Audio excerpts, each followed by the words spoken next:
Agatha Ventura, she, her. I called the Human Rights and Equity Commission March 26, 2025 hybrid meeting to order at 4:32 p.m.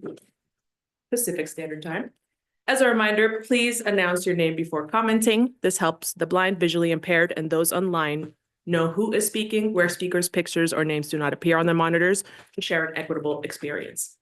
We will begin with a roll call, and then I encourage each of you to provide a self-description, and I'll begin to show an example. Agatha Ventura, she, her. Today I am wearing a purplish shawl over black, very sleek with black glasses and a bun.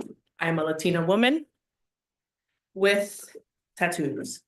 And I will pass it on to Jackie Curry. Thank you. Scott Jones.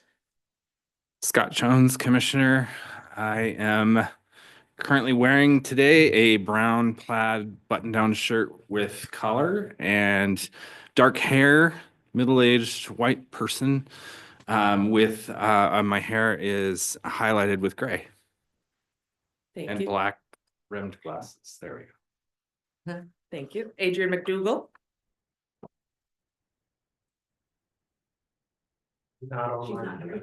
Cameron Fisher. Absent today. Harley Colgan. Excuse me. We'll be late. Eli Loonstern. Hello, Eli Lowenstern, he, him. I'm wearing a blue and red flannel, and I have curly black hair. Thank you. Linda Hemer. Linda Hemer. I am, my pronouns are she, her. I am a white woman with short brown hair, glasses, and I'm wearing a rather loudly pink fuchsia sweater to celebrate spring. Thank you. Ruth Bernatico. Hi, Ruth. This is Commissioner Ruth Bernatico. Pronouns are they, she, he in order of preference. I am a non-binary white male sporting a mustache, a yellow hat, glasses, and a brick red Louisiana shirt. Oh, I've got blue eyes. Thank you, Ruth. Vanessa Covington. Good evening, Vanessa Covington. I use she, her pronouns. I'm attending online. Thank you very much. I have my camera off due to Wi-Fi signal. Thanks so much. Thank you. And at this time, I'd like to acknowledge our new members. We will give you a minute or so to state your names, pronouns, and a sentence about your connections to Bend. We will have time during the next meeting due to limited time in this meeting so that we can have a proper greeting and introduction for all of us. But for today, again, that's names, pronouns, and a sentence about your connections to Bend. And of course, your self-description, if you would like. Mario Anguiano. Yes, hi. So I appreciate the warm welcome. My name is Mario. I use he, him pronouns. And on camera, I'm wearing a green sweater. And I have glasses. I'm brown and I have spiky hair. And my connection to Bend is that I moved here about a year ago to work for the Fair Housing Council of Oregon. Welcome. Cristina Morales Moyano. Hello, my name is Cristina Morales Moyano. I have two last names. My parents were really generous. And I'm from Spain. And I've been here in Bend for 7 years, 14 years in the US. And I just feel like I feel very connected to the community in the last 3-4 years. So I want to get more involved, and I'm trying to become proud of being bilingual and make other people be proud of being bilingual in this city. Thank you so much. Welcome. Jen Kovitz. Hello, it's an honor to be here. My name's Jen Kovitz, pronouns she, her. I have my messy brown hair in a bun. I'm wearing a gray vintagey blazer and a black top. no glasses, blue eyes. And I've lived in Bend for 5 years. And I'm raising a now 9-year-old son. And I'm committed to working in the areas of rural policy and housing policy, and am excited to learn from this group. Thank you. Thank you. Welcome. Kinsey Martin.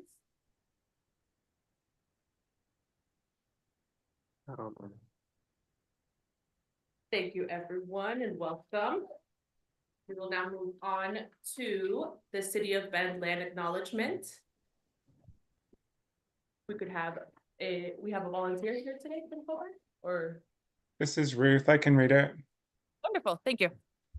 Commissioner Vernatico, there is now a block. Oh, there we go. We would like to acknowledge that the beautiful land known as Bend, Oregon, north to the Columbia River, is the original homelands of the Confederated Tribes of Warm Springs. The Confederated Tribes ceded this land in the Treaty of 1855 while retaining regular and customary hunting, fishing, and gathering rights. The Wanalama, Warm Springs, Wasco, and Northern Paiute people inhabited this area in certain seasonal times that clearly established their presence. It is also important to note that the Klamath Trail ran north through this region to the Great Celilo Falls trading grounds. This trade route expanded the impact of commerce between tribal nations. We acknowledge and thank the original stewards of this land. It is our hope that guests continue to honor and care for this land. Thank you, Commissioner Bernatico. Moving on to HREC business. First, we will approve the minutes from January 29, 2025 for our last meeting. Are there any corrections to the January draft meeting minutes? With no corrections, I motion to approve the January draft. This is Commissioner Bernatico. I second. Thank you. All those in favor, please say aye. Aye. Aye. Aye. Great. Unanimously approved by the commissioners. Thank you, everyone. Then we'll move into the agenda for today, which will include our standing item with our council liaison, the roundtable of our commissioners, public comment, looking then at old business. And that will include subcommittee reports and a target sector analysis with Mr. Damian Cernick. Welcome back. And then we will do some new business on the Bend Emergency Management Overview and the city resolution discussion with Mr. Portella. And we will adjourn. Great, moving into our standing item. Mayor Pro Tem Perkins, welcome.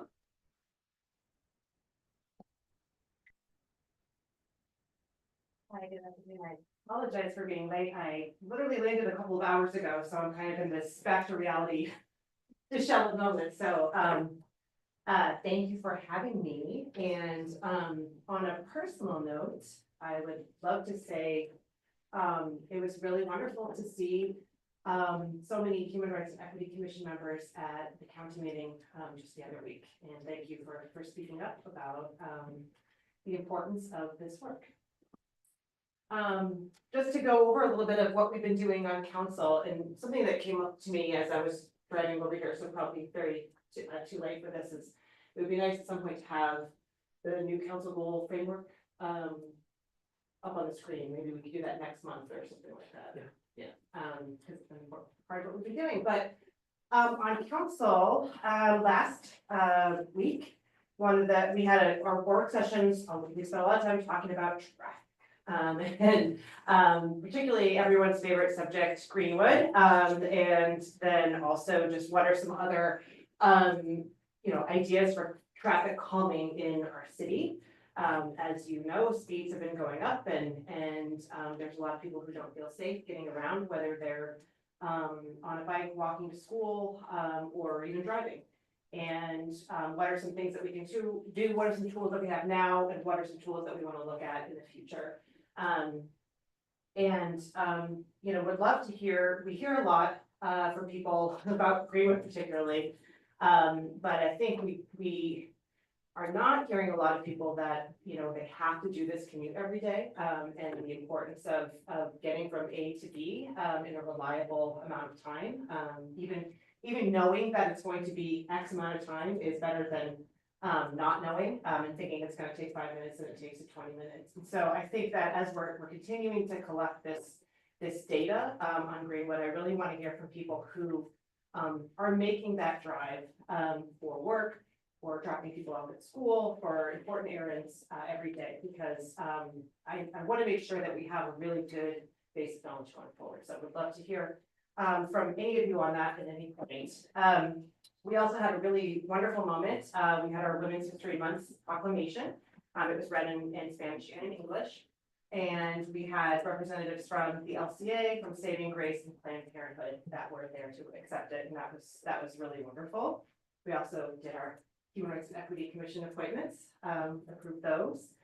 And we spent a lot of time on approving our council goal framework for the next step. So now we have the framework, and so now it's the staff's job to kind of fill in what are the specific strategies that are going to go within this framework. So how, like, we say we want to do X, how is that actually going to happen? And so that's sort of the work of the next month or so on council. And so I'd love to next month, or maybe next month, we could talk about the council goal framework, because I think I would love to get more opinions on it. And as we move forward, you know, we can keep having conversations about these specific strategies. We are on April 2nd going to be talking about the target sector analysis, so I won't say any more because you're going to be talking about that. We're going to be looking at our street standards and what kind of visioning we want to do for those in the future. And we're going to be dealing with tough part 2, with those. I don't expect any of you to know what that means. That is this transportation utility fee that's on all of our water bills. There is a residential component and a non-residential component, and we're using this fee to fill a massive gaping hole, no pun intended, in our street maintenance budget, and for some of the projects that we want to have done in our transportation system plan. And this number has to double next year. And there's the Bend Economic Development Advisory Board has really been looking at the non-residential component, like how do we make sure that for some of our businesses, particular businesses that have like really thin margins, how do we make sure that they are not disproportionately affected by this fee? Because for some, you know, it could make a big difference to them. And for the residential component, we do have a utility assistance program. So if people are qualified for that, they are able to get a very much discounted rate on the top, just like they do with their City of Bend bill.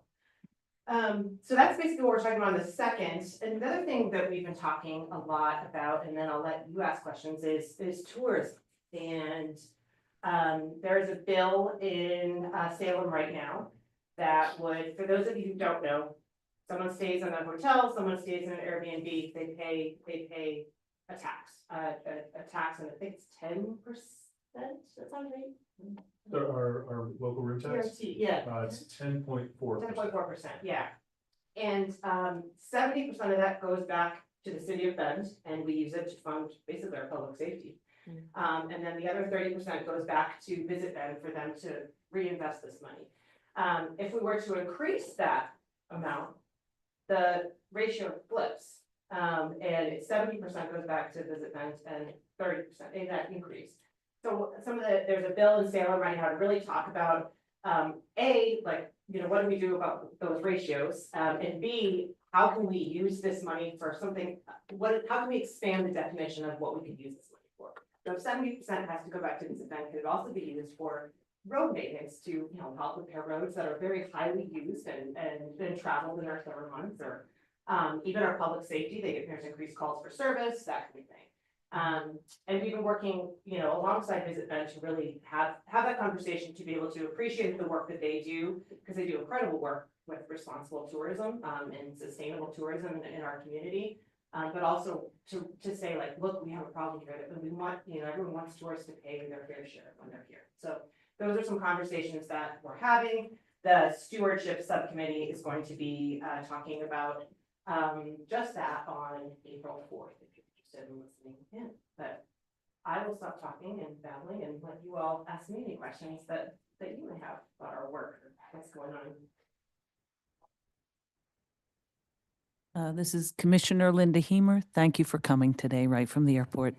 Do you know that you referenced a bill regarding those ratios? Do you have the number?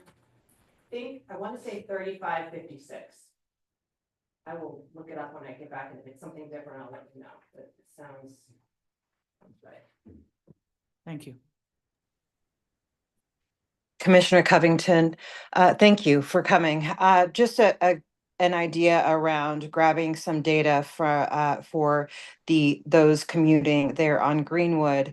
I know there are the neighborhood groups. I'm a part of that. And so that may be an idea to grab those specific commuters.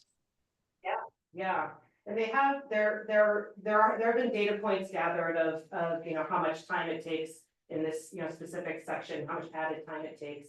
But personally, I think we could do better about really talking about the whole picture of when I leave my house all the way to when I get to where I need to be. So, but yes, that's a great idea to do more of this work with the neighborhood there. Commissioner Jen Kovitz, thanks for being here. 2 questions. One, for the TIF discounts for those, you mentioned it was like those who want a reduction on their energy bill. Do they go to neighbor impact in the same way, or who gives those? It is, like through neighbor impact. Sorry. Sorry, utility assistance. It is. That's my understanding. Yes, Yes. Okay, so it's the same program. Okay, thank you. And then has the city reached out to any of the employment groups at like at the schools or the college? They have their classified groups or their unions, the nurses, et cetera, at St. Charles to ask about the impact to commuters. If they might be good partners to just put out the word to ask. That's a great idea. Because I know that's some of the emails that we have gotten have been from people in the medical field who say, like, I need to be, over here like immediately. Mm-hmm. I'm delayed. And a lot of this is also there's because of what's going on in Wallen only, and then because of some of the weather that we've had, some of the work on Portland, it's been a little bit of it's been a rough few months, and you can see that reflected in the data and people's opinion of the project. Mm-hmm.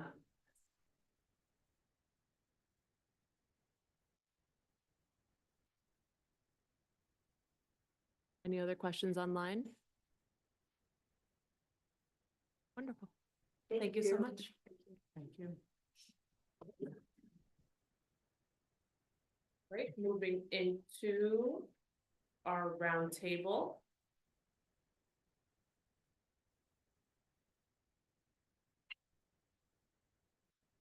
I want to highlight something you said recently, Andres, in our leadership meeting, that this is a great opportunity. If anyone's working on anything else outside of HREC that you want to highlight, promote, he's the best. Go ahead, please. I can jump us into the roundtable. Please. This is Andres Portela, pronouns he, him. So to jump us into roundtable, I just want to highlight Carly, who's not here, just popped in on the unveiling that what it's Habitat for Humanity is doing right now. It's a beautiful, universally designed home, but that a lot of those recommendations came out from a presentation that was given to HREC and the City of Bend Accessibility Advisory Committee about 2 years ago. When I first started, they talked about universal design and how they wanted to build more units that were universally designed, and just seeing that come to fruition and talk about how folks aren't able to find homes that they can navigate in. It was just beautiful to watch, and Carly's leadership in that work. But I additionally put some of the work that we're doing in some community events going on here for us for discussion. We have the Welcoming Week kick off coming up April 11th. I'd love to see some HREC members there. I think in some of the work plans that we're talking about for subcommittees, there's going to be a connection to that work. Additionally, KOBAC is going to be at the Sprouts Film Festival, and that's going to be on April 8th at 7 p.m.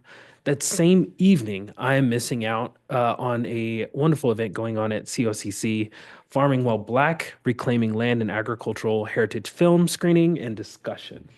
Additionally, Ben Lapine School District is going to be doing a Native Hawaiian Pacific Islander Town Hall on April 11th at 5:30 p.m. If you need any more information, I listed the groups holding those, and I'll share those back in an email. Additionally, for the new folks, we have subcommittees in this space, so we're able to move the work.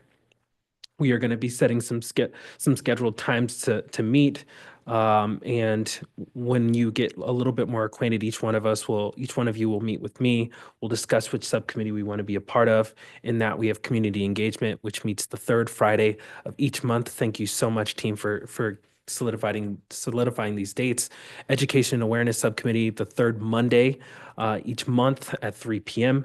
And then the Policy Subcommittee, we didn't look at long-term, but we at least have April 21st at 5:15 p.m. And I give it back to the space so we can talk about some events that are important to us and some of the things going on around town. Thank you.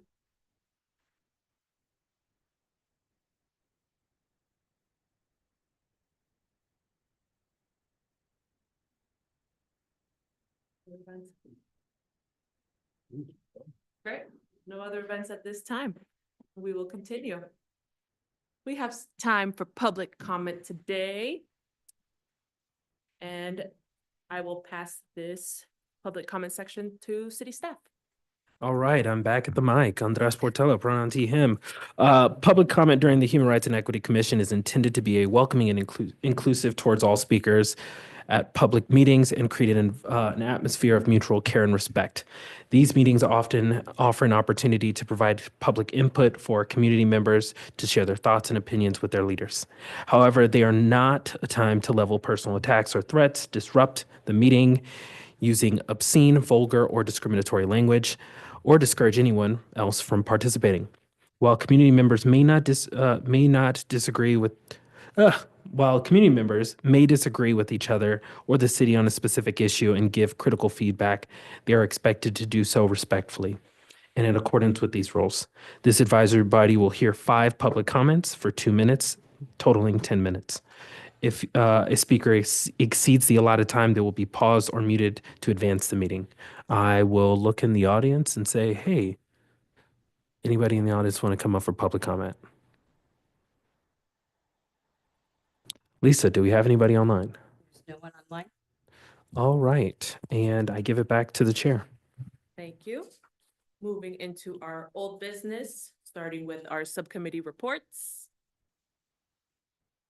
Great. Starting with the Education and Awareness Committee. I think just to give everyone a heads up of what you'll be talking about, we're just gonna present what we talked about in the last meeting, and if you have set up anything moving forward.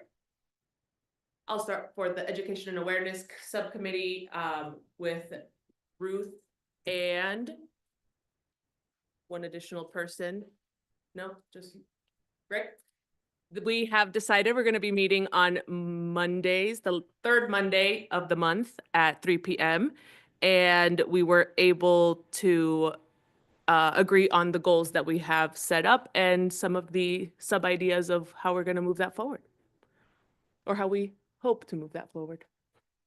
Would another subcommittee like to report? This is Commissioner Scott Jones. See, community engagement subcommittee. We had a really good discussion about our work plan, and we've kind of finalized our meeting schedule. So I will also flag that some of our members here today are some of our newer members, and they are not yet in subcommittees, but they will be. So we will have a lot more to report. And our third subcommittee? I can report. This is Commissioner Linda Hemer, she, her. We met on last Monday, don't remember the date, this week. And just want to confirm, we have a follow-up meeting on Monday, April 21st at 5:15. And we are committed to meeting consistently and updating HREC on our progress. second that motion. Thank you, everyone. Any other questions, comments, or concerns around subcommittees at this time? This is Commissioner Bernatico. We met, when was it? Was it yesterday or the day before? The days are all melting together. For the education subcommittee. And I feel like it's good groundwork and foundation. My only comments. Thank you. Thank you. Reported on all of them. At this time, moving into the target sector analysis. Welcome back, Mr. Cerny.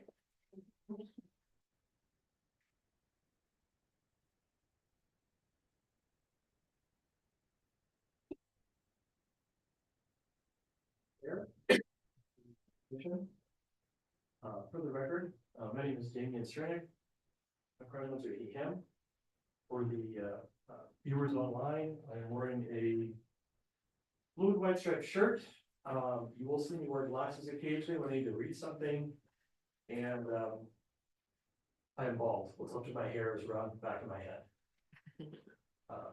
So at your last meeting in February, I was here with Cyrus Mooney to give a presentation on a project that we've been working on to identify Bend's target economic sectors. These are sectors of our economy that we want to target for future planning for our growth plan that I think you heard from Brian Rankin and Lisa Vukolich. There's a component of that that looks at economic development and lands for employment. We're also planning to use this data for future incentives planning, as well as developing an economic development strategy for the city of Bend. I think I'm going to turn to Andres. I think I sent on a copy of the final report to share with the commission. That was shared twice. Okay. All the data that was reflected in our presentation last month is in the report. And it's a dense report. There's a lot of data there, but it's also a good resource because it provides an overview of the sectors that have been doing well in Bend in terms of seeing job growth. Gives you a good overview of the economic trends that were brought to our attention by our consultant team at Northwest, and then outlines the process they went through to evaluate the data and then develop a set of recommended target sectors. With respect to our next steps, we'll be at the council on April 2nd to present these sectors for their review. From there, we're going to be, city staff will be preparing a request for proposals for a consultant help on the update of our growth plan. And to give new members here tonight, when I say the term growth plan, what I'm referring to is an update of what is called our Bend comprehensive plan, which is the comprehensive land use plan for the city that addresses everything from public engagement to housing, to economic development, infrastructure, open spaces, transportation, and just what it's more globally called natural forces. We're dealing with things like natural hazards, wildfire, so forth. And so I'm here tonight to see if there were any follow-up questions. I do have a presentation with me that I can pull up if folks want to refer to a slide or a graphic, but I'm also here to answer questions you may have had just after reading the final report.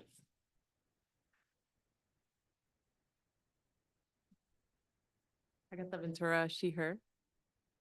Thank you so much for coming back. I have a question that I'm not sure exactly how to word, but I'm going to start and you'll help me connect the lines. So I remember one of the questions when we spoke last was around the 70K number and how that represented the actual needs of communities at the baseline and then underrepresented communities after that, sort of like. Does the data, I looked through the presentation, but if we could maybe go to a slide with the breakdown of the demographics. Thank you. Yes.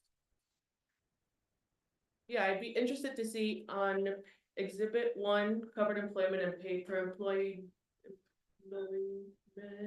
On page 4, thank you. Page 4, okay. Yes. I'd be curious to see if you have this data disaggregated to look at demographics. And I might be missing another page. Because if we're looking at the community that of Bend and specific represented demographics, I'd be curious to see how different employment is represented within different demographics. And if, let's say there are jobs that are paying the 65, 70K available for someone that does not have, you know, a master's or something, whatever is available in the more high paying roles, I'm curious what there is available for somebody that may be more underrepresented. Thank you for the question. So I'll start off by telling you where the data came from. This is from the Oregon Employment Department and their quarterly census of employment and wages. This is something that they do quarterly. They will get the survey data back from employers. And we use this data for a couple of purposes. One, for this kind of work is to get an idea about how many employees are working in different establishments in different sectors. These are organized by a classification system that's referred to as the North American Industrial Classification System. In our teamwork, we use the short term NAICS to refer to it, but it is a classification system where industries are classified on a high level, like in manufacturing. Then they're subclassified, whether they're, say, in high-tech manufacturing or beverage manufacturing or information technology. The data, I don't believe gets into the demographics of the employees at each location, but provides that more gross data on numbers of employees working at that company and then their wages. So you see how much different employees are making in those industries, give us an idea, give the employment department an idea about what industries are paying, say, better than the average or not in their industry. I'd be curious to consider, given the industries that are represented in Bend with the growth plan, sort of what industries might you target that might support communities that are not as widely represented in this data, but also. Yeah, I appreciate that comment because one of the things that is addressed in the report, which we asked our team to do, is actually give us some feedback, but also some good material on thoughts about implementation. And I think one of the things they did is also they looked at different cities around Oregon to give the reader an idea about here's how Tualatin is used benefit data, here's how Hillsborough is using it. So it gives us some good feedback for implementation, but also with the development plan. Right. Thank you. This is Commissioner Linda Heemer, pronoun she, hers, and thank you for the Eco Northwest report and for coming back. Just as a follow-up too, when we look at the target sectors, we look at tourism and hospitality. And when you're looking at the 2022 average pay on page 4, Exhibit 1 of the Eco Northwest report, of course, the scientific technical services, the average annual salary, $93,000. So that's the highest. And I didn't come prepared with statistics either, but when you look at STEM employment, there's still a high drive to have diversity in those groups. When you look at things like services, food services, we're well down. Let's see, accommodation and food services, average salary is just under 30,000. Hardly a livable wage. Oftentimes, some of those sectors are represented by people with lower education or a different demographic. So when you look at the target sectors, of course, of tourism, retail and stuff, lower salaries for the people who live here, as our Mayor Pro Tem just talked about traffic, and this report also references the commuter. There's 28% are remote work. which is higher than the 18% statewide. I am privileged. I get to be one of those remote workers, so I don't have to worry about commuting. But so many of the people coming for these lower paying jobs are coming in from Prineville, from Redmond, and have the added stress of the traffic. So when we're looking at target sectors, obviously we are thinking revenue generation, but also the jobs. Another concern in this report, of course, is, and I'm part of that demographic, the aging, the people who move to Bend because it's a great place to play in retirement. So what's my point? My point is I hope when we're looking at target sectors, one of the questions you look at is maximizing the return on targeting that sector, where we're thinking from a policy perspective of climate and land use stewardship, but we're also thinking of raising up the population, bringing in jobs that those jobs generate incomes that the people who are serving there could actually live in this community.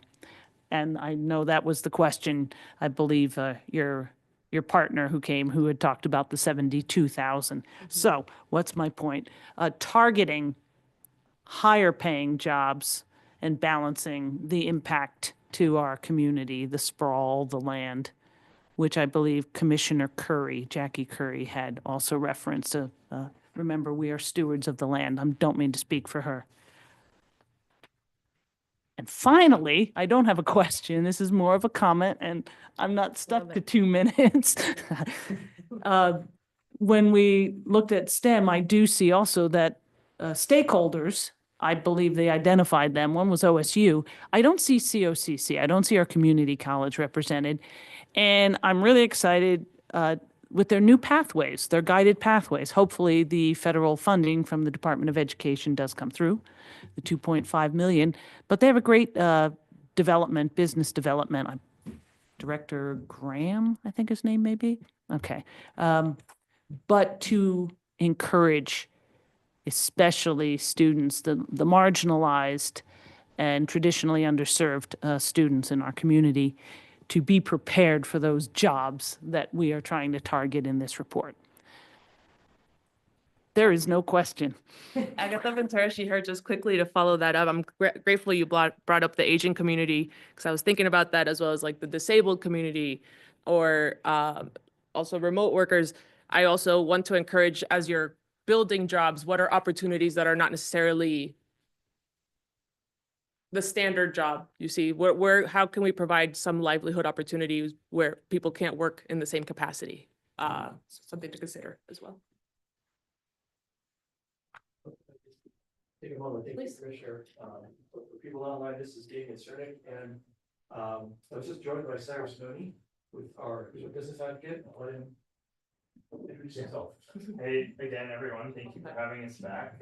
Those were some great reflections that you just shared, Commissioner, and not questions. Happy to speak to them a little bit as it's of interest to the advisory body, but we're really excited that we're here to talk through this with you and to bring this to council next week and keep the process going. We're in talks of how this data input will inform a broader economic development strategic plan with a lot of different touch points and community engagement opportunities that we want to continue to have you be in the conversation with. So yeah, thank you for having us.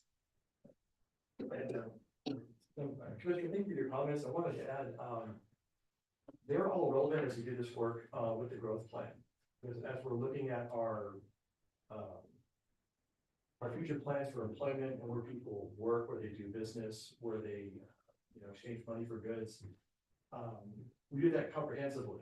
And what I mean by that is we're looking at that in relationship to where they're living, how they're transporting themselves from their home to their business, from home to where they get groceries. And so this helps inform not just policies and codes regarding where people open up, say, a retail store, but it's going to inform our work on housing, transportation, and anything else I'm not thinking about, but it will be part of our growth plan. Can I ask what kind of methodology are you using there to determine that? Because who's to say that people are choosing to live in Prineville and drive here? versus they have to based on their cost of living? Are, what, are you taking those things into consideration, or is that something that is seen in those metrics? Well, thank you for the question. So I'm gonna start with answering your question, looking for this report here. One of the things we asked the consultant team to look at is commute times, because that gives us an idea about how much of our workforce who live in Bend can commute to jobs in Bend versus how much of our workforce is leaving Bend to go work elsewhere, but also how much is commuting in. And that data helps inform not just how far people are traveling for work, it gives us an idea of where they're living as well. That data then also informs the work we'll be doing regarding housing to see do we have a supply of housing of different types in different locations, different prices, so that people have that option to live and work in Bend. They may choose to stay live in Prineville and commute to Bend if that's what they want. But we want to make sure that we are not creating a situation that causes that by having housing here that is beyond their reach in terms of what they can afford every month.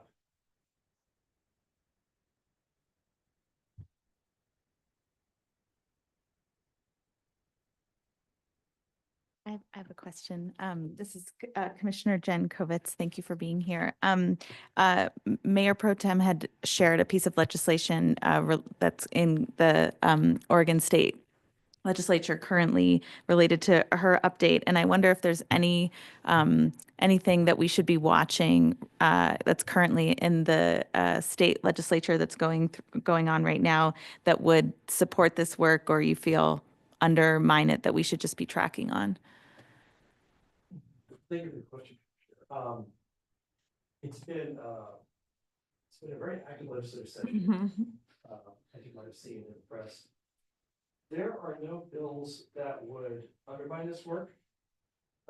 What I would say is that there are a number of bills related to housing that are still moving through the legislature. I can give you examples that I can say at the top of my head, just to help for future reference. The governor has introduced a bill related to encouraging the development of more rental housing. So things like duplexes, quadplexes, townhomes, accessory dwelling units. House Bill 2138 had a hearing today. Business Oregon, the Oregon Business Development Department, their budget bill, House Bill 5024. It's moving through the legislature, and they are proposing a new fund for infrastructure for the development of housing in cities around Oregon. There are a number of bills that may or may not be moving forward related to housing. I know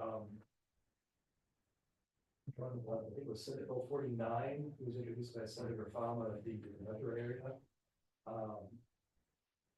That is going to be coming back for a work session, and then potentially there's some amendments there that would address potentially inclusionary housing, inclusionary zoning, which is being used in the city of Portland right now. And I think those are some of the highlights I can offer. I'm happy to talk offline. One of the things I do is I work with Cyrus as part of our team that reviews bills. And there just happens to be a significant number of bills in the land use housing area that I'm trying to keep track of off the top of my head. So I think that the bottom line is there's nothing that would undermine the work we're doing. There are a lot of bills that will influence how we do it, particularly around housing and making sure that we have processes and sites in place so that people can build more types of housing. The one that I'm paying a little more attention to on the commercial industrial side is 2075, which extends Oregon's brownfields remediation toolkit. So we don't have a ton of brownfields in Bend, but you think about the old mill and the remediation work that happened there and what's happening in OSU Cascades. I think there's some good examples in our community of which brownfields have had some success stories. So that's something I think we want to continue to try to encourage and incentivize. So this is Jen Kovitz again, specifically for industrial and commercial, you said? Yes, Okay. that is just for industrial. Agatha Ventura, she, her, one quick question I'm curious about. I've seen a lot of opposing feedback to say increased affordable housing from certain parts of the community, and I'm curious how you tackle that conversation and sort of the balance of like supporting a community in need versus people saying like, oh, we don't want that next door. So I'm just curious if you have those conversations one-to-one and how you tackle that. Thank you, Commissioner. For the record, this is David Strait again. It's sometimes a tough conversation to have with members of our community. I think one of the first things we try to address is that we do need housing. Our kind of check in with someone we're talking to, see if they understand that we need housing based on what they might see or hear in the press. But a little bit more about where they live in Bend, see what's going on, because in some areas, housing that's being built is more single unit. Some areas it might be more single unit and a mix of rental housing types. Other areas it might be more multi-story, multi-unit buildings. And so one of the things that we try to do is get an idea from folks about how much change they're seeing in their experience. And then just kind of go from there to get to know them, where they're coming from, what they're seeing, and at least not use that as an opportunity to necessarily persuade or convert them to a position, but at least understand that, they have an opportunity to talk with us, work with us, influence the process, and here's what we're doing, so they know how to engage. If any questions ever come up around that, like specifically, we'd be happy to also provide feedback on that too. Thank you. Any final questions before we carry on from or anyone online? Great. Thank you so much again. Thank you. And if you guys have any questions, we'll be going to the city council next week to present the report, and happy to answer any questions offline or in small meetings if it helps. Thank you. Before Damien and Cyrus take off, I just want to circle back to their initial ask, which was recommendations from ETREC to provide to council. What I heard in that discussion, and this is Andres Portela, Equity Inclusion Director, what I heard was a desire to disaggregate data and to better understand how those sectors are going to impact the folks who live in Bend, a deeper look at how age may impact this work, and how folks who don't live in the city and the methodology around folks coming in and out of the city. So I believe that was the recommendations I heard from the commission. I can be corrected though. Second. Yes. Thank you. Thank you very much. Appreciate it. Moving into our new business, starting with the Bend Emergency Management Overview with the Emergency Management Team.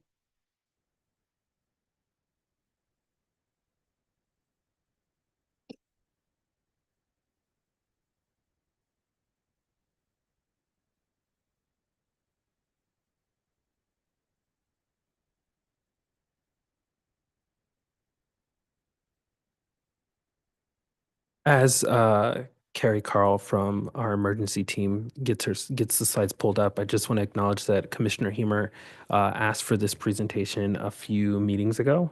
And thank you. Please continue to advocate for discussions with specific departments as they come up, and we'll try to work it into our schedule. Good evening. Thank you, Chair, thank you, Commissioners, for inviting emergency management to join me today. My name is Carrie Carl, Director of Risk and Emergency Management. My pronouns are she, her. I'm a white woman with medium length brown hair, brown eyes. I am wearing brown glasses at the time because I will be reading, but I will take them on and off throughout the presentation. I am wearing a purple fleece because it's very cold in here. And that has three very bold stripes on it in gold, maroon, and orange. I'm just super excited to be here. Thank you so much. The risk and emergency management team for the city of Bend is made up of 5 folks. We have a risk-focused area that really hits the occupational safety and health of our employees. It looks at workers' compensation, safety, reputational risks, operational risks, the general risks that we might face as the city. The other side of the department really works on emergency management. So I'm the emergency manager for the city. In code, it will define the city manager as the emergency manager. And I've been delegated that authority on a day-to-day basis to do this work. I have Rebecca Roseberry, who's in the room behind me. She is an intern in emergency management, joining us from OSU Cascades, working on a public policy master's with an emphasis in disaster management. And then I have an analyst, Sean Brown, who could not be here today to talk with you. But I'm excited to kind of give you just a brief overview into what emergency management is. I have learned in my years in emergency management that folks kind of, what is that? What exactly do you do? So I'll talk a little bit about what kind of guides emergency management, the kind of work that we do, and then get into some of the specifics and then how HVAC would actually connect with us moving forward. And some of the things we might be asking from you. So one thing to think about in emergency management is it always begins and ends locally. It is always the jurisdiction closest to the incident that has authority, that has responsibility for responding to whatever that situation is. So the only caveat with that, most of the time we're talking about cities and counties, as long as we have authority. So one of the key pieces in COVID, as an example, that was a public health emergency. As a city, we do not have public health authority. So what we can do is amplify messages from the county, but we cannot administer authority over an incident like that. So those are some of the things that kind of drive how we respond. But again, beginning and ending locally and having that responsibility. So emergency management is really about reducing the vulnerability to the hazards that we see or experience in the area in which we live. We try to improve communities' ability to cope with disasters. And most of the work that we focus on is when it's a really big bad day. So there are emergencies that happen day in and out in the city. Police and fire respond to those. Folks are experiencing emergencies personally on a day-to-day basis. It's when this impact is on a multi-departmental or a larger city level, or it's impacting a significant portion of the community, that emergency management is working to kind of puts the plans together and manage what would happen in a situation like that. Disasters are always existing through some kind of life cycle in terms. So you can see a circle up here on the screen that involves 4 areas of phases of emergency management: mitigation, preparedness, response, and recovery. In mitigation, we're trying to look ahead and think about the disasters we might experience and how to mitigate what the impacts from those might be. In preparedness, we're preparing on how we respond to them. How do we take care of and make sure that the whole community is engaged in this process, and that we are thinking about the whole community and reducing barriers when we do our responding to those disasters. We take an all hazards approach in that work as well. This is typically sometime between preparedness and responses when a disaster would occur. And then we actually kind of make the switch and shift to responding to that emergency. But I would say when that's happening, we are still looking at our preparedness. We should, in response, still be mitigating and preparing for future disasters, and then also making our transition to recovery. Mitigation is really that strategy piece. Preparing, I've talked about response. Recovery is that from the effects, and that is where we spend the longest time in disasters. When we think about those phases, recovery takes the longest. It is significant in the work that has to be done to actually truly recover. And there are a lot of components in that. So when we're thinking about that piece, okay, we look at the mission areas that emergency management lives in. So I talked about phases of disasters. Some of those align with these mission areas. Prevention, protection, mitigation, response, and recovery. Prevention is really focused on anti-terrorism piece. It is really about preventing whatever incident, a threat that is occurring from happening, not even like ending up in a disaster situation at all. Protection is what happens after.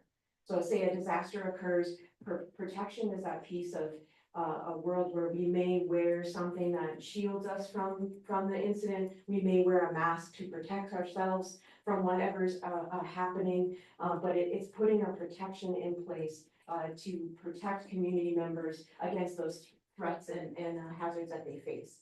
Mitigation, again, reducing that loss of life and property of future disasters. An example of a mitigation project is we've been working on mitigating wildfire risk in regards to our water system. So trying to put pre-sedimentation in so that if we have a fire in the watershed and turbidity event happens, particles end up in the water, we can actually get that sediment out and keep that water filtration facility operating so we can provide potable water to the community. Mitigation allows us to do that. That's the kind of action we would do in a mitigation process. Mitigation is typically costs about $1 pre-disaster. After disasters, it's $6 per dollar, like per unit. So it is much more expensive after, and it's significantly more difficult to, like, it's sometimes easier to do because you have the disaster, but we want to try to mitigate that before the disaster occurs in the first place. It is also something I really have a strong proclivity to and a love of. It is also probably the least sexy part of emergency management. I'll put that out there. But it is like, it's so wonderful what we can do with mitigation. We're trying to do whatever we can to really reduce that loss of life, protect property, and maybe even stabilize incidents faster. Response is that quick action to save lives, protect property and the environment, and incident stabilization, meaning that that incident doesn't continue to get worse. We stabilize it so that we can actually make that transition to recovery quicker. And you can see recovery here is pretty significant. It's restoring infrastructure, housing, economy, health, social, cultural, historic, and environmental fabric of the community. That's a lot. It is not something just the city alone as a governmental entity can do. This is a public-private sector partnership. This is where I'm engaging with community members before a disaster happens. We're talking about how do we get to recovery. And oftentimes in emergency management, we do the initial part of recovery, and then it transitions to a much larger community effort. It will engage different departments because there are pieces around permitting in order to get homes and infrastructure rebuilt. There are activities that we do in emergency management to get assistance flowing into the community. And we try to plan for that in advance to make sure that we can get that flowing faster and getting it to the community members. And honestly, I mean, for your awareness, one of the challenges we've seen through the 2020 Labor Day fires and straight line wind event was that if you didn't have a bunch of boxes checked, there were a lot of barriers to providing support directly to our community members. So the state of Oregon has been doing a lot of work on how do we do something in between the federal assistance and all of the hoops that need to be jumped through and what we could do locally that has more flexibility in dollars. So there's a lot of work happening currently to create funds to make that available. Based on what's happening at the federal level, that may have some implications because that may shift some state dollars, but right now there is action and activity to try to make that happen. But it is, like, I will say the longer we spend in response, the harder it is to transition and the longer it takes to get to recovery. So emergency management lives in these 5 key mission areas. There are core capabilities that we work to attain, and if we can attain those capabilities, we should be able to recover and manage large-scale incidents. I kind of give this perspective on the timeline to show you that preparedness is always ongoing and happening, but recovery can be months to years. A good example in the Camp Fire where Paradise, California was impacted, that happened in 2018. 25% of the 13,000 homes or structures that were lost, only 25% of them have been re-permitted and beginning construction since that fire in 2018.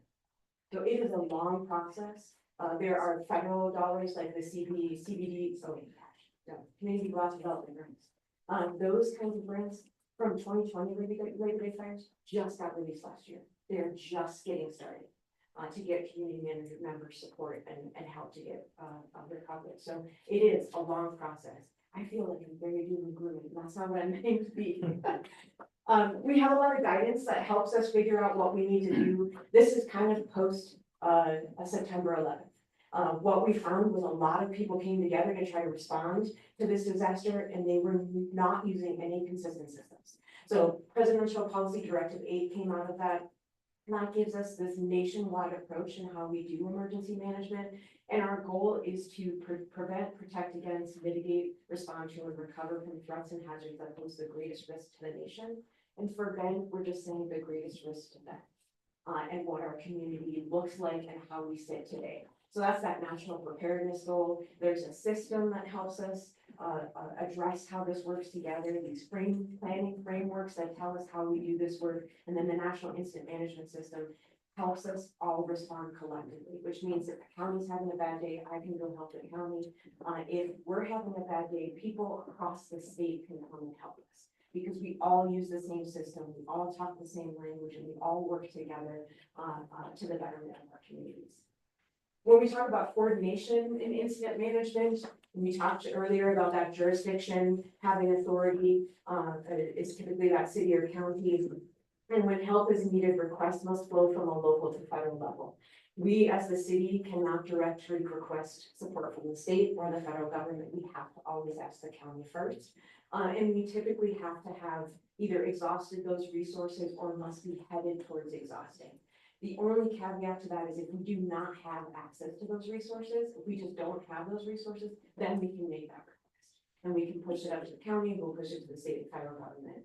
And we work to coordinate on information, current situation, and resources.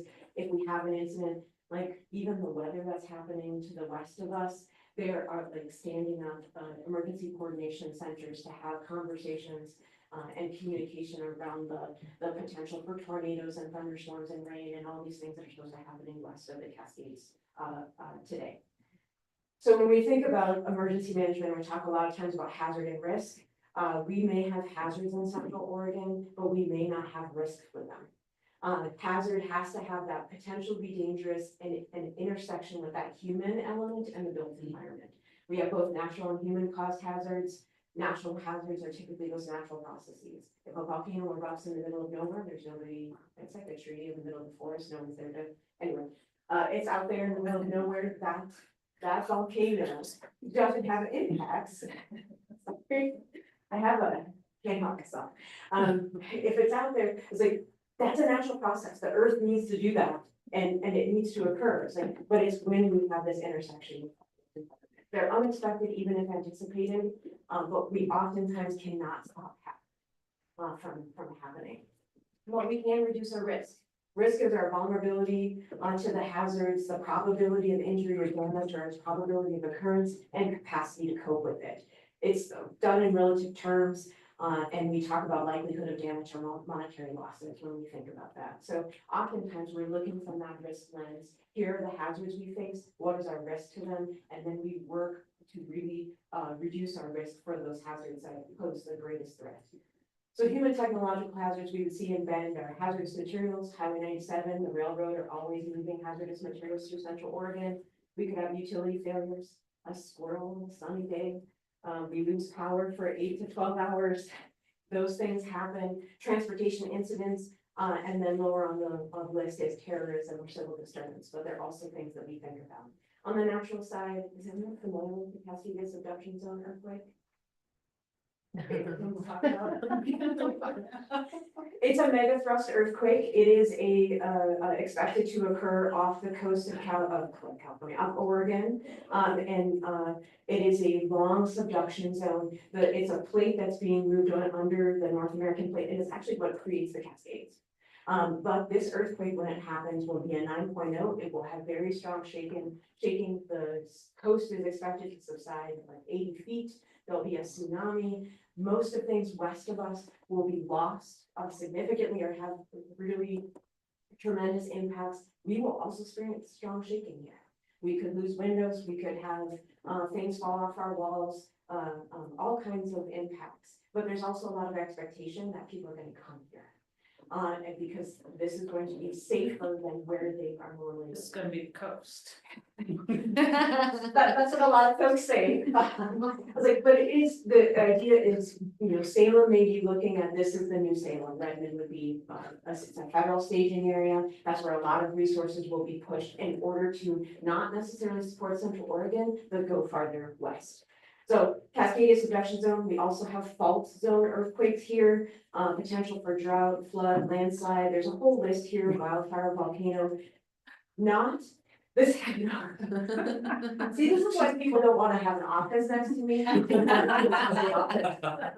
it is like, we have all of these potential, but the potential isn't the same everywhere you live in Bend, right? If you don't live next to a butte or on a butte, it's like you likely don't have the same potential for landslide. So it's like, those are things that we need to look at in order to understand it. So this is the community's role. We need them to know the risk for where they live. We need them to make a plan in case there is an emergency. We hope that everybody's gonna be together when it happens, likely or not. So how do you come back together? How do you communicate? Engage your support system. Using a support system on a daily basis, you're gonna need them in an emergency. So we're asking people to have those conversations and then take the action to build resilience. Protect their homes before a disaster, if that's possible. Protect yourself. And I will say, when we talk about preparedness, it is a privilege. It requires time, it requires space, it requires sometimes money. So oftentimes I'm trying to share what are those low cost options? How can I go through my home and just collect the items I already have and do that work? Planning doesn't cost money, it just takes sitting down with your family and having a conversation. So we try to make sure that we're sharing that information so folks know these are the things you can do and do what you can to make those steps. Because those steps will make you just that more resilient when that disaster does happen. Excuse me. Yeah. Director Carl, may I interrupt? Oh, sure. Oh, are you done? No, I have. No, you have more.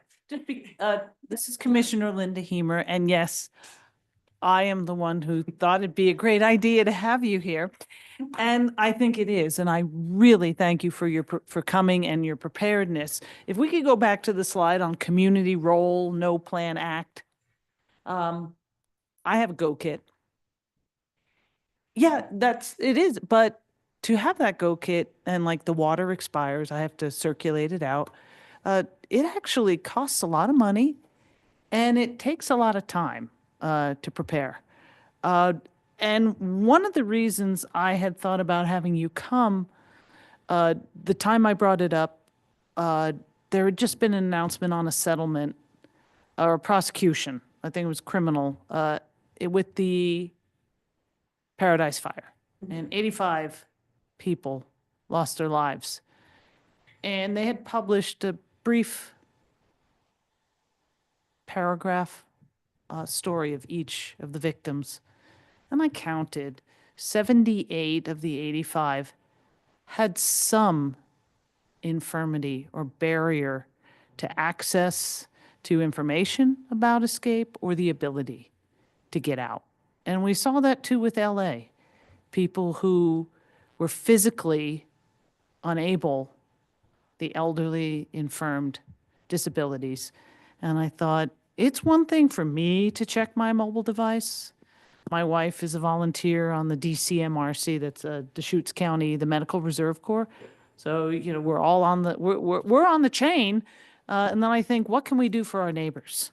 Either at the HOA level, at the neighborhood level, for these no plan and act and check on your neighbor. Make sure, like, if we shut off the power, they can get out of their garage or they have a car. Anyway, so that was one of the impact of that, the emotional impact. And when I saw the disproportionate impact to die in your home or to die running from a fire, and the same with Hawaii, it wasn't just Paradise. What we can do as a community to make sure that our preparedness, our mitigation, our prevention is also equitable. So that's why I had that. So just how can we, it's one thing, I know that kit is fun, but it is an investment in storage and money. So that was the reason I had you come, and just to see that we are there's mitigation, but there's also prevention and response that clearly is equitable.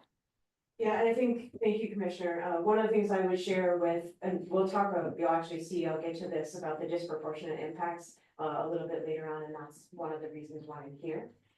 Is that not only from your side, but from my side, is one of the things when I go out to community events and I talk to folks, and actually I did a survey with the city of Bend, put it out to the community at the end of last year. And one of the things we asked is, have you planned with your neighbors?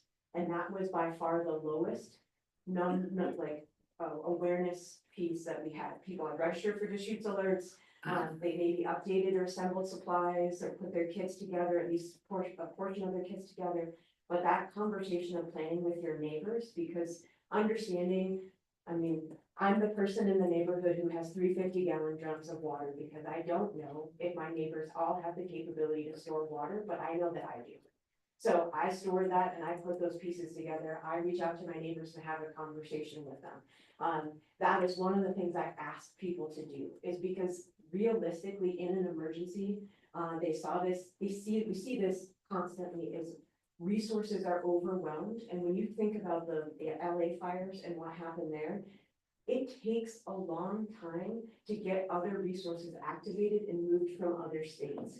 And so when I have conversations, I did hear a story about someone in LA who said, well, I made a phone call and I was waiting for someone and family offered to come and help. I'm trying to have that message and conversation with people now, is like, if you use that support system daily to do, or you need help for transportation, look to that support system now and make sure that you have a plan. If you are, when I talk to everyone in generally, I said, if you have a responsibility or a role in someone else's care and life, you need to engage with them about their disaster plan. Because you'll have a role in that disaster. As much as I would like to say that we have enough resources to get everyone out all the time, that is it's very unrealistic. We think about a daily basis on the challenges of what we face of trying to get enough emergency medical services, enough people to get in to respond and support. It's like they'll be focused on fighting the fire or fighting whatever the thing is. We'll be trying to activate resources. So we ask people in their neighborhoods and their existing support systems and networks to leverage that support system and network if they have it. If they don't have it, in Deschutes alerts, we ask folks to register that access and functional needs so we know these are the people in that area that are being evacuated. And then we start working with ODHS, Oregon Department of Human Services, with our public, our Health and Human Services locally at Deschutes County Public Health, to start calling those folks and saying, do you need help? Do you have a system to help you get out? So I'm not sure if you're aware, but the county does a test every year. They do 2 of them. One of them is on May 7th of the Deschutes alert system. And we do a big push to have people register for Deschutes alerts. But at this time of year, we actually do an alert to everyone who has a registered access and functional need in that system. And they do an announcement that says, hey, this is coming up. Then we set up a call center and talk to everyone who's registered that alert and need, and check with them and say, do you have your information? Is it current? Have you had conversations with your support system? And we engage human services at the state level and health at the local level. Sean Brown, who is my emergency management analyst, he sat in that call center and was making those calls. And I usually am sitting there too, but I had a conflict. So we try to make sure that we're engaging with those folks who have registered for those additional alerts.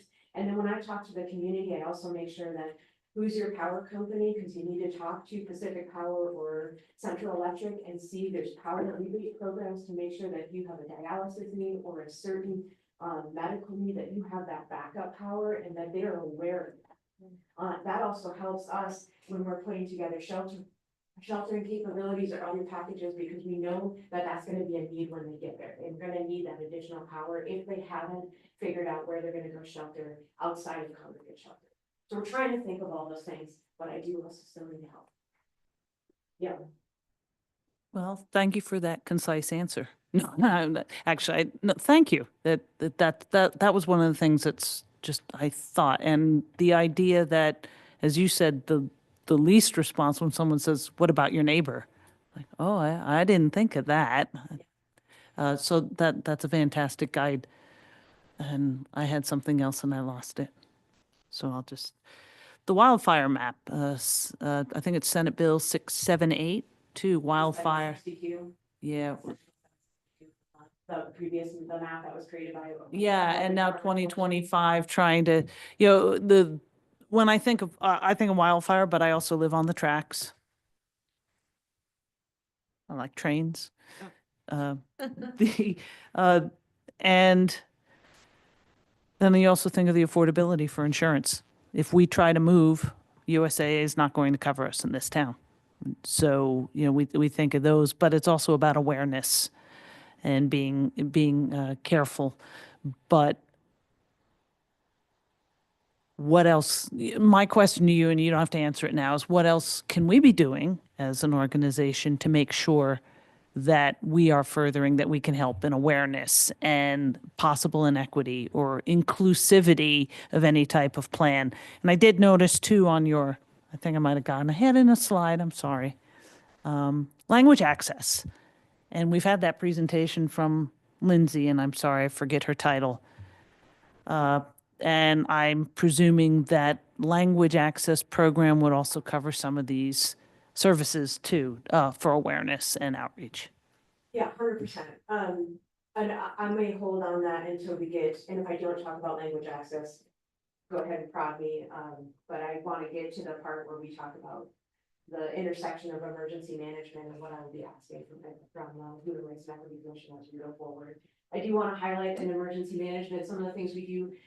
Blue Sky Day, that's what our reference to a regular day is preparedness planning. So we work on the emergency operations plan, defining the scope of preparedness, sets the stage of how we respond to an incident. That is something that will be coming before council in early May for promulgation, the base plan. That's really high level in general. And then we get into more specifics in the coming biennium. Natural hazard mitigation plan, that's that specific actions to deal with risk. And then we have specific response and resilience planning that we do to support departments. So I talked a little bit about that, but we help the water services. We might help transportation and mobility to do debris management plans or other types of planning. And then lastly, training, equipping and exercising. So when we look at these plans, we don't just build them and then put them on a shelf. We train people to them. We equip them with whatever they might need to actually implement the plan, and then we exercise it and test it. And that's where we look for gaps or things that aren't working, or man, we missed a group of people, or we didn't do this, and this is the barrier to our capability to respond, and then we fix it. So emergency management, we spend a lot of time in circles, just over and over again. Did we check the plan? Okay, we need to update it. Now we update it because our situation is constantly changing.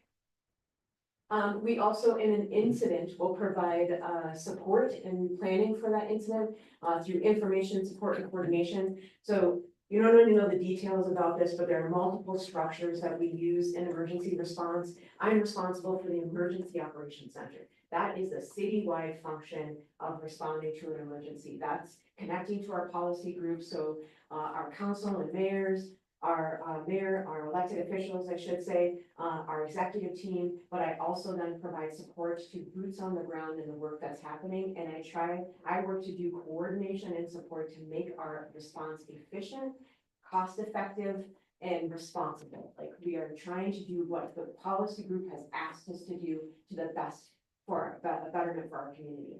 And resource coordination makes it so that we see an incident here or an impact to a community that needs that, then we can reprioritize that resource and say that's where that needs to go.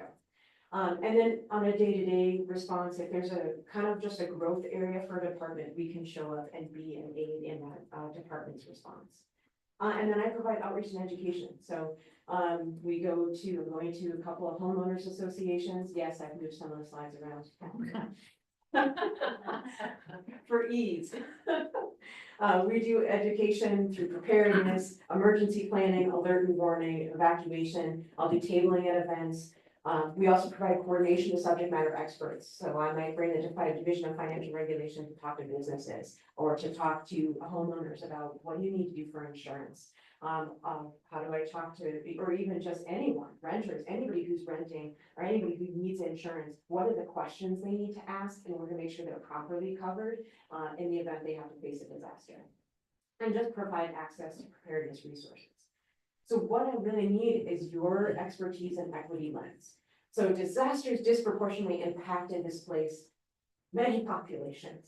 And it's really, when you look at this list here, there's even more. It's like, and really people who are spending their days maybe dealing with emergencies on a day-to-day basis, like it's an emergency to get food on the table. Those folks are going to be disproportionately impacted by a disaster. I will also say, because they have lived in this existence, they also have resilience built into them that we see other populations not have. That does not mean that we don't need to include them and think about what their needs are going to be post-disaster. So one of the ways that we've talked about this, Andres actually serves on the Bend Emergency Management Committee. He is our liaison. And the job of that role is to not only liaise with partners, but also be a equity lens for the entire response.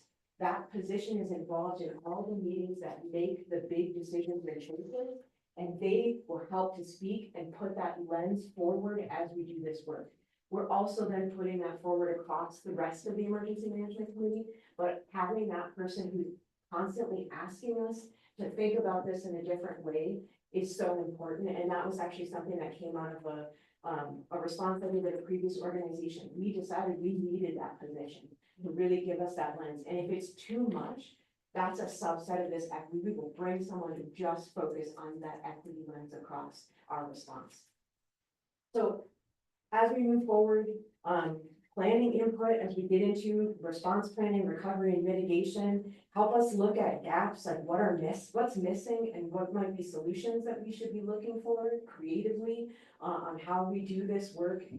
How do we get connections and inroads into communities so we can hear the voices of the folks that we need to be able to be inclusive in our planning and make sure that we're not missing that. It's a big chunk of work to do this planning, and I honestly, in emergency management, it's never done.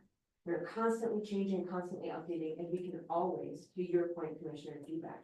We can always do better in this work. So I will constantly be trying to do that growth and make those changes. And so I may look to you to provide that feedback, give us that guidance and help us. I have probably gone way over my time because I'm such a chatty cat. I can talk, but wanted to make sure there's time for questions. If you have it in your schedule. This is Andres Porta. We actually have it in our schedule. I asked the chair to speed through other spaces so we would have time.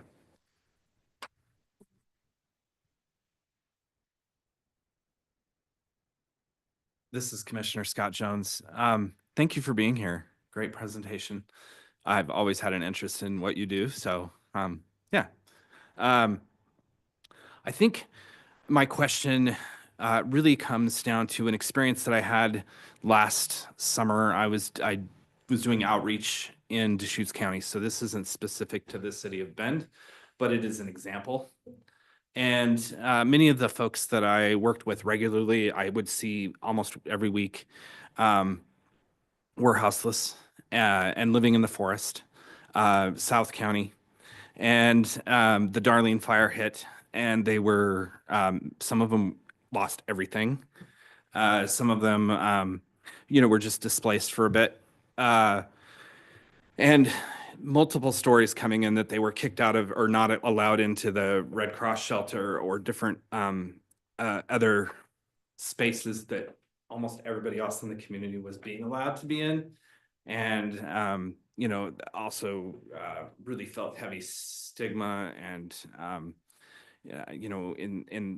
with the Darlene fire, there was certainly some rumors and stuff about who started it, and they felt the weight of that. And, from my perspective, they were coming to me, we were providing what we could to help them, but, that it was very tearful, hurtful.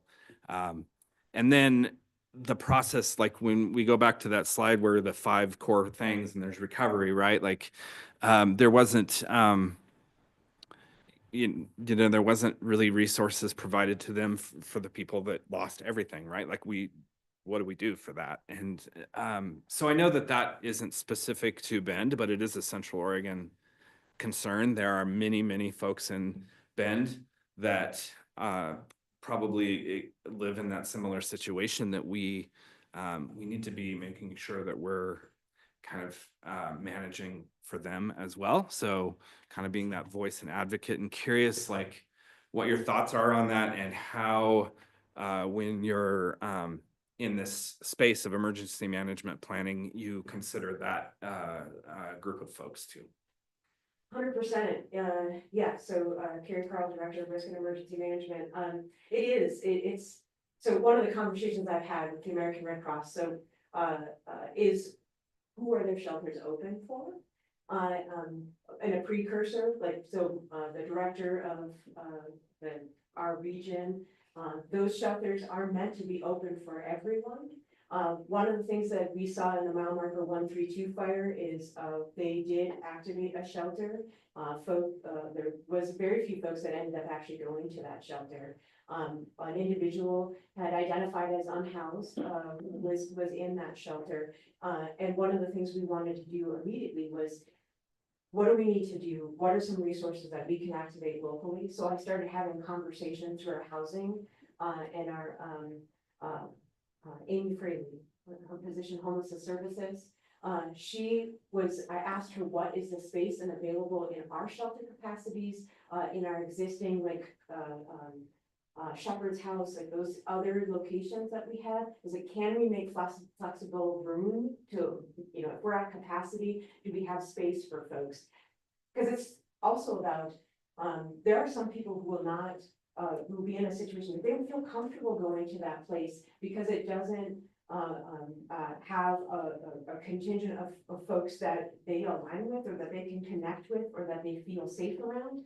And so there were folks in mile marker 132 that ended up going to the Latino Community Association because that is where they felt safe. That is where they would get information in the language that they felt confident in. So one of my learning lessons right after that was that I need to know people at the Latino Community Association. I need to have conversations with them. I've since met them through Leadership Bend and other opportunities.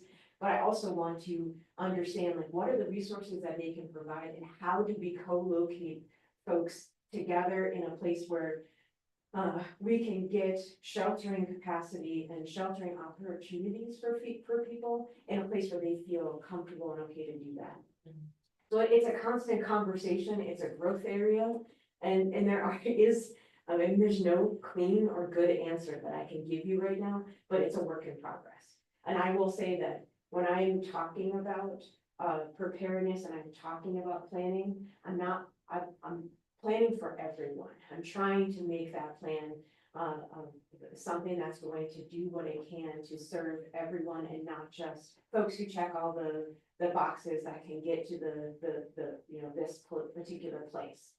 That are going to be able to get to the individual assistance hoops that federal government is asking us to. You know what I'm saying? It's like we try to think about that, but I definitely could use help, or if there are thoughts of ways that we can start to engage with other providers that might help us to bring resources to bear so that we can do a combined situation, because there are limitations sometimes. Like there are certain resources that can be offered, but there are also some entities won't share data with us so that we can't get people connected to services in a way that we may want them to.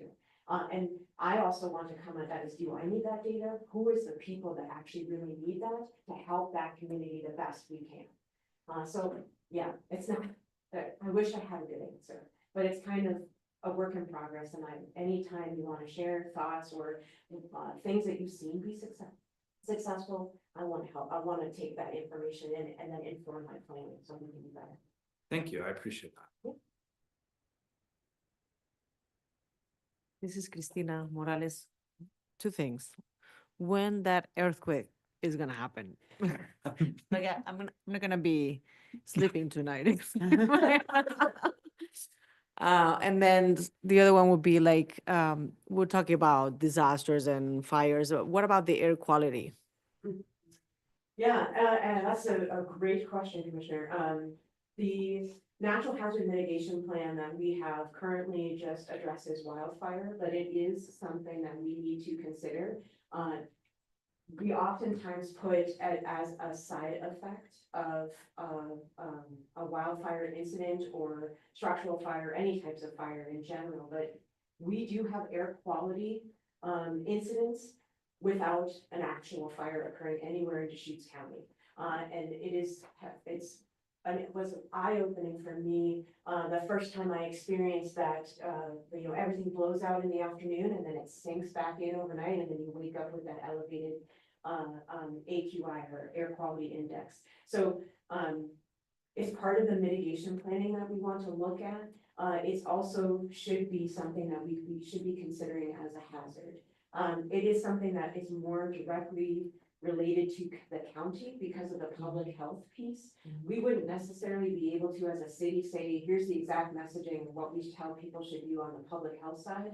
But I do participate in the Oregon Department of Environmental Quality calls when they're leaning forward on when we should be sending out alerts, letting them know what kind of events are happening, what's happening locally here.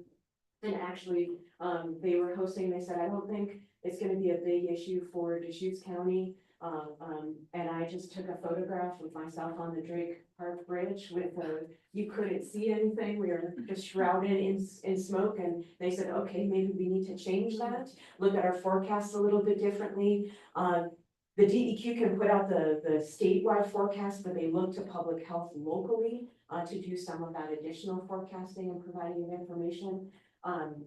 Our Deschutes County Public Health and with the Medical Reserve Corps, there's the county has what are called FEPs. They're Public Health Emergency Preparedness Coordinators.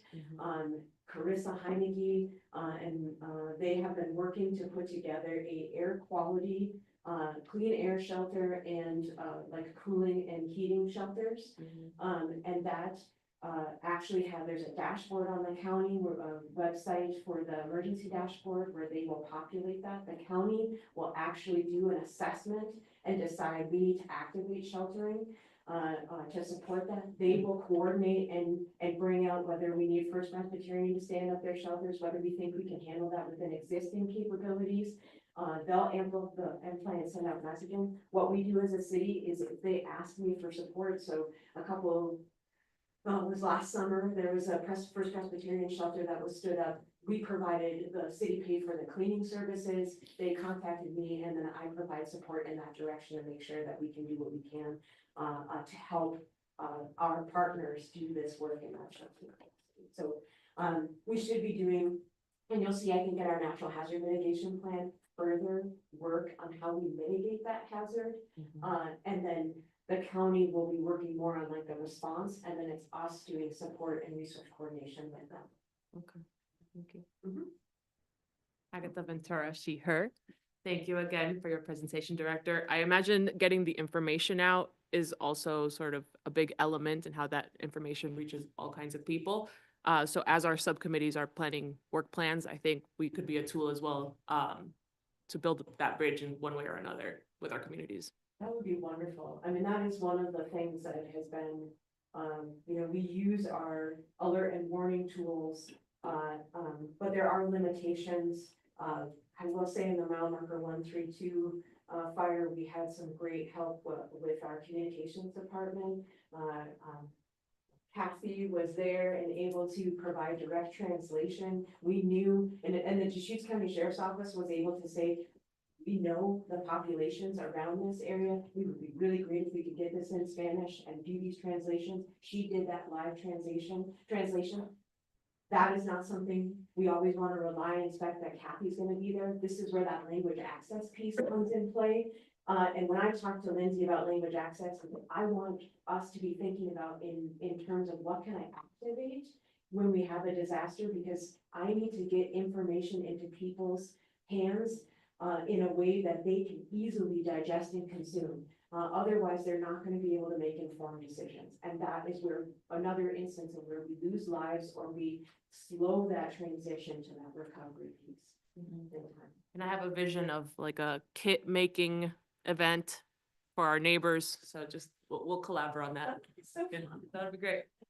Wonderful. Well, thank you again. Any other final questions before we move on from anyone here or online? This is Commissioner Linda Hemer again, she, her. I'm, I'm, I'm musing, ruminating on the impact when we look at coordination with the federal government, some of the uncertainties. I don't know how much funding for some of this work comes directly or indirectly from federal dollars, but that's got to be something that you don't smile as much about as the Cascadia subduction. No, thank you, Commissioner. That's a great question. Actually, 100%. So, the analyst who couldn't be here tonight is funded by federal dollars. 50% of his position is paid for by the Emergency Management Performance Grant, which is a pass-through from the federal level to the state. The city of Bend is an eligible jurisdiction because of our size, also because we have an emergency operations plan, we have an emergency operations center, and you have a full-time emergency manager. So and I wasn't brought on until March of 2023. So this is a new thing for the city of Bend, bringing these dollars in. We rely on grants a lot of times to fund planning activities, to build us more capability in our planning. And when we look at the nation for emergency management, Oregon is severely, not severely, it's like, how do we put this? It's like there are other states like that have a very strong posture and situation on how their emergency management is funded and managed at the state level to be able to activate and manage. And a lot of it's because, especially when you look at like places where hurricanes happen all the time, they are experiencing constant disaster. So they have so much funding in order to manage that because they have experienced it over and over again. We oftentimes are lucky because things happen around us, but not often right directly here in Bend. And I've knocked on a lot of things. Everyone knocked on whatever wood is nearby on that. It's like, we don't want necessarily to invite that, but it's through that recurrence that creates that funding. And that's where we see challenges here locally. And in our state, the ORS, that revised statutes that drive emergency management only directs emergency management at the county level. Doesn't actually say cities have to do this work. It asks the county to take that on. So that's another challenge as well. We have many counties that have one person that does this work as a duty, as others duty as assigned. We in Deschutes County are very lucky to have an emergency manager, 2 emergency services coordinators that do this work. They also support search and rescue, but the 2 coordinators are doing emergency management work full time. So that's a huge boon to us in our county. And we have such a high level of collaboration between response partners. We engage with each other, which really helps us when an emergency happens. But again, we can always do better. And please don't let Cascadia keep you from sleep. Sleep is very important. No, I'll sleep.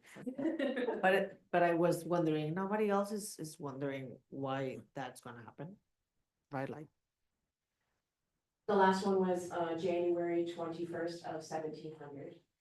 It has a recurrence of interval of about 300-ish or so years. There's a 37% chance of it happening within the next 50 years.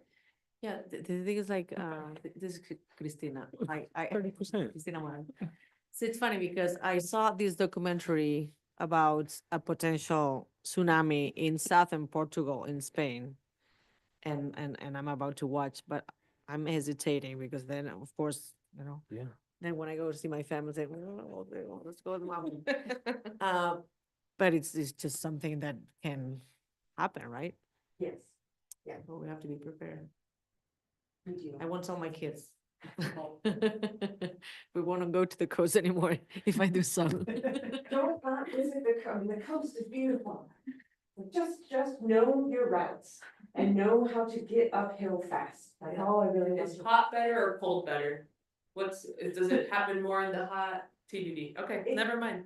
But to find better.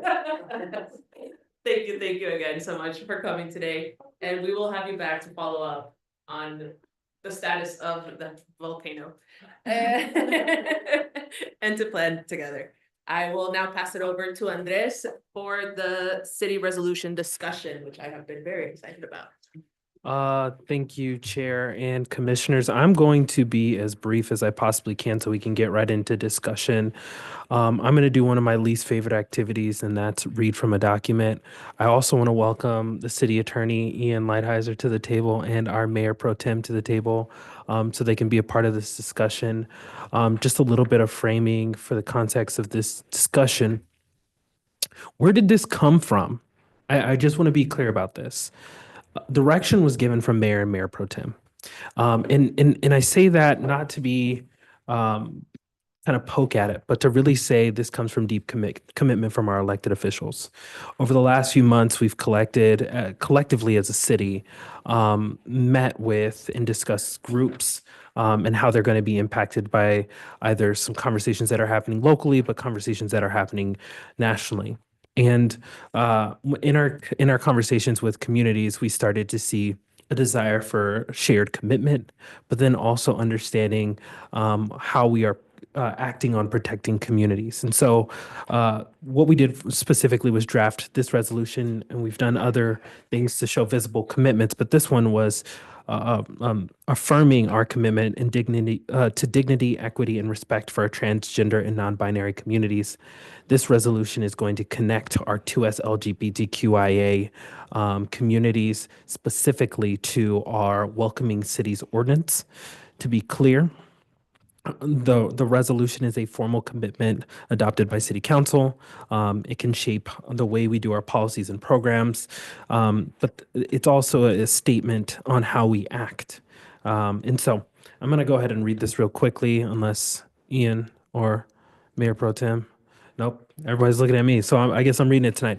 All right. So the resolution reads, the City of Bend is committed to fostering a community where individuals of all sexual orientation, gender identities, and gender expression are treated with dignity, equity, and respect. Two-spirit, lesbian, gay, bisexual, trans, queer, questioning, intersex, asexual, or agender, 2S LGBTQIA plus individuals face ongoing discrimination, violence, and systemic barriers that threaten their safety, mental health, and access to essential services. Transgender and non-binary individuals, and particularly transgender and non-binary youth, face heightened risk, including higher rates of suicide, housing insecurity, and barriers to gender-affirming care. For example, the Trevor Project's 2023 National Survey for 2S LGBTQIA plus youth mental health found that 41% of 2S LGBTQIA plus youth considered suicide in the past year, with higher rates amongst transgender and non-binary youth. Recent political rhetoric, executive orders, and federal actions threaten to erode established rights and dehumanize transgender people. In 2017, the City of Bend City Council adopted Resolution 3068, declaring Bend a welcoming city and affirming Bend's membership in the National Welcoming Cities Initiative. The City of Bend recognizes the inherent worth and equal rights of all people in light of ongoing challenges to dignity, established rights, and safety for many people, including 2S LGBTQIA plus individuals. We seek to provide a safe and welcoming environment for those who reside in or visit our city. As a welcoming city, Bend commits to protecting and advocating for the rights of all people, including 2S LGBTQIA individuals, by rejecting policies and actions that promote discrimination, harm, or inequality, and embraces and supports fundamental principles of dignity, safety, and autonomy. Based on these findings, the City Council and the City of Bend resolved as the City of Bend expands its welcoming city commitment to 2S LGBTQIA plus people, and affirm its commitment to ensuring that Bend is a place where individuals of all sexual orientation and gender identities feel safe and supported. The City of Bend strongly believes in and affirms the right of individuals to seek, obtain, provide, and facilitate gender-affirming care that is legal in Oregon, or that would be legal had it occurred in Oregon. Engaged in speech or expression supporting 2S LGBTQIA plus people, including but not limited to disseminating books and literature, holding events and discussion, and participating in drag or other performances. Embrace and express their own authentic gender and sexual gender and sexual and to define what gender and family mean to them, including but not limited to dress and appearance, structuring a family unit that works best for them, and sharing 2S LGBTQIA plus positive values with their children, and define their own gender and sex with or without regard to biological sex assigned at birth. The city will actively oppose legislation or other actions at the state or federal level that threaten the rights, safety, and dignity of 2S LGBTQIA plus individuals.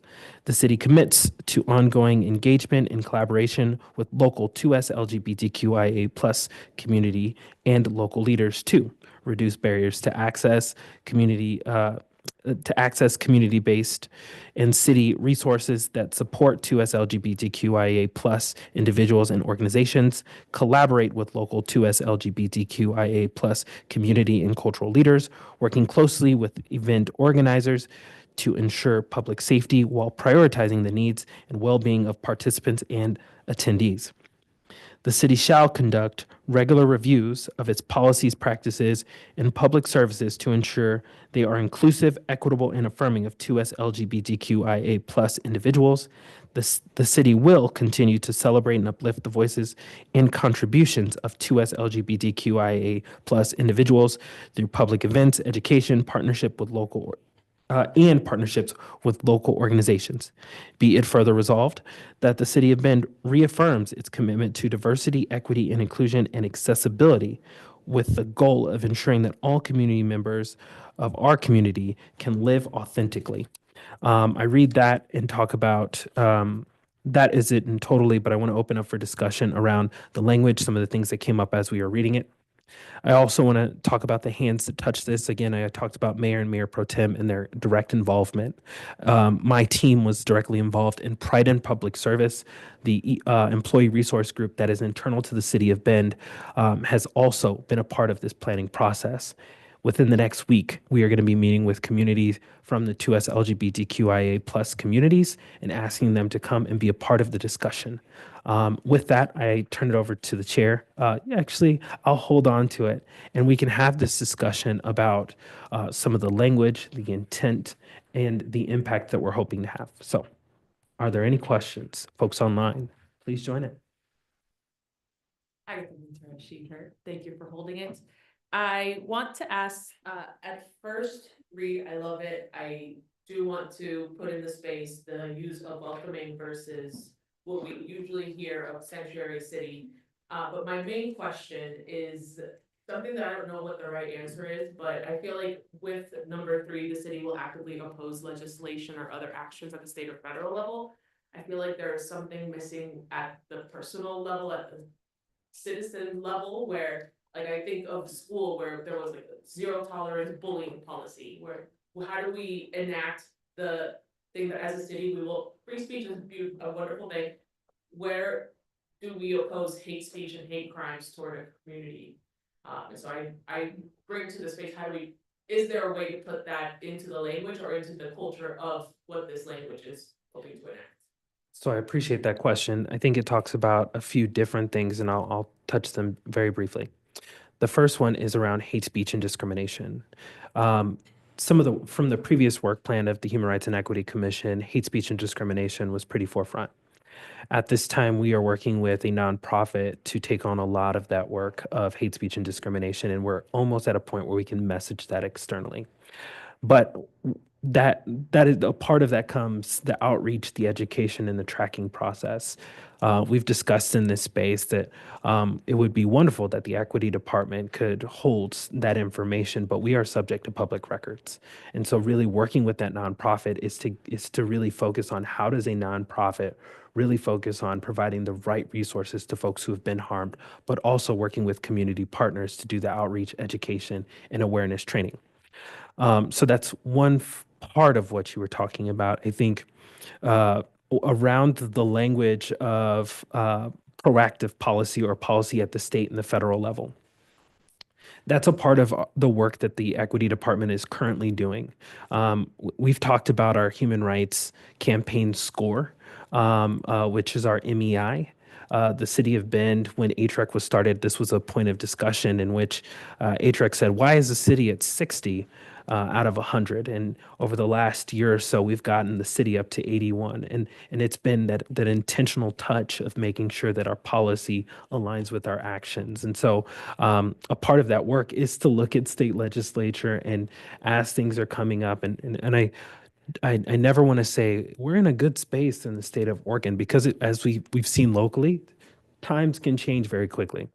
And so it's really going to take the active awareness of our equity department, partnering with our Pride in Public Service to make sure that we do that level of advocacy at the state level and really working with our elected officials to make that advocacy from city council to our state, but then also our state reps to our federal elected. So, and I feel very confident about that. So maybe I touched everything. I feel like I'm talking a lot.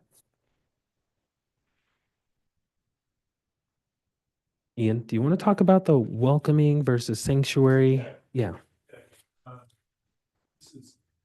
This is referenced in this draft that council is eventually going to consider, and it uses and references what is called the city's welcoming city resolution, and that was adopted by the council in 2017 because that was a very specific thing that sort of plugged into something rather formal with the National Welcoming City Network. So that is the language that structure framework organization uses, and that's the designation that participating cities take on.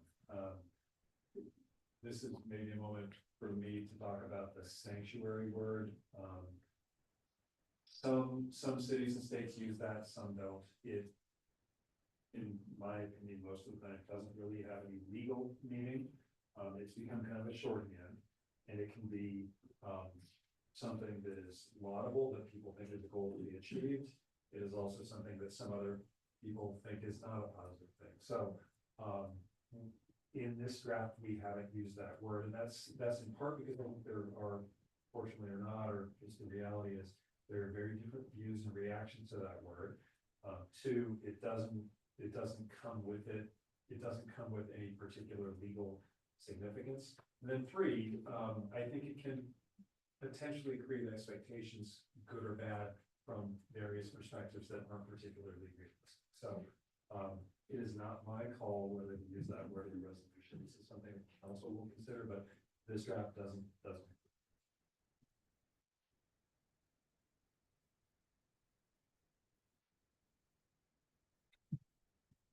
This is Commissioner Linda Heemer, she, her. I am a member of the 2S LGBTQIA plus community. I was assigned female at birth. I identify as a female. I see that the resolution itself affirms our commitment to dignity, equity, and respect for our transgender and non-binary community members. But then the resolution and a lot of what it result and the resolutions talk about the broader community. So we recognize the heightened risks to transgender and non-binary, but then all the resolutions talk about the broader community. So I'm not sure, it's almost like the title is narrower than the actual resolution. And so we affirm commitment to transgender and non-binary and then talk about the broader community. So I'm not sure if there's another resolution, I apologize if I'm not familiar with it, or if this resolution It's later than I thought. But the broad resolutions cover all people within the community, whereas the title is specific to transgender and non-binary, and I don't know if that had a purpose and intent. I don't know that it did. I'd probably call that a working title. Yep. At this point, and this is kind of input that may influence the draft that goes to council. So is that a recommendation from HREC to rework the title? Well, it depends. I mean, I would say, and this is Linda Hemer again, if our resolution is really to affirm, especially I recognize transgender, non-binary, youth and adults are at a heightened risk. And if that's what we want to resolve, we do that. But if we're thinking everyone in the community, of the two SLGBTQIA plus, then I think a broader title, because when we think of search engines and people research, everything, research, awareness of the purpose of the resolution, that it could match better, either be narrow if that's the intent, or broader to meet the current resolutions. So, yes, my recommendation would be to rethink the title after the substance, the content of the resolution is firmed. Let the content guide the title, not the Yeah. title guide the content. Perfect. Do we do a motion? No. Cool.